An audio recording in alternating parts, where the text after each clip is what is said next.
David Davis said the final Brexit deal would be enshrined in a dedicated Act of Parliament. Tory Remainers last night vowed to push ahead with attempts to frustrate Brexit in Parliament, despite being offered a veto on the final deal with Brussels. In a significant concession, David Davis said the final Brexit deal would be enshrined in a dedicated Act of Parliament, meaning it could be voted down by MPs just weeks before the UK leaves in March 2019. The move came ahead of tonight's first of 8 marathon parliamentary sittings in which the government is braced for possible defeat on Brexit legislation by a coalition of Labour, the Lib Dems, the SNP and Tory Remainers.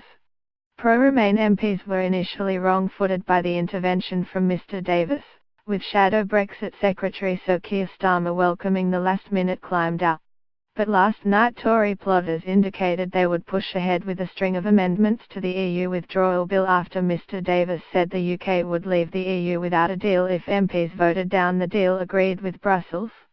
Former Attorney General Dominic Grieve, who is leading a group of about a dozen Tory rebels, gave a cautious welcome to Mr Davis's announcement, but said he would continue with his amendments unless the government went further.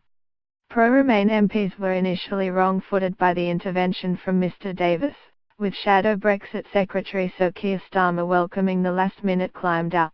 Mr Grieve, who has tabled 19 amendments, also made it clear he would oppose the government's decision to enshrine the Brexit date in law, describing it as an incoherent and thoroughly stupid amendment that won't have my support.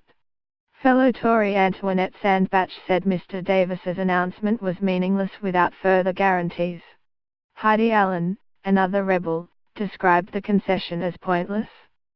Former Tory leader Ian Duncan Smith yesterday warned that rebel MPs would put the future of the government at risk if they inflicted defeats over the EU withdrawal bill, which paves the way for Brexit.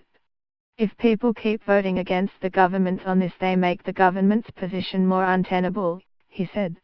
Mr Duncan Smith also rounded on the Labour leadership after Sir Keir suggested Labour would accept a deal that kept Britain under the jurisdiction of the European Court of Justice, ECJ, indefinitely. Former Tory leader Ian Duncan Smith yesterday warned that rebel MPs would put the future of the government. Mr Duncan Smith accused Labour of betraying its voters, who backed Brexit in droves last year. Staying inside the ECJ would be tantamount to staying in the EU, he said.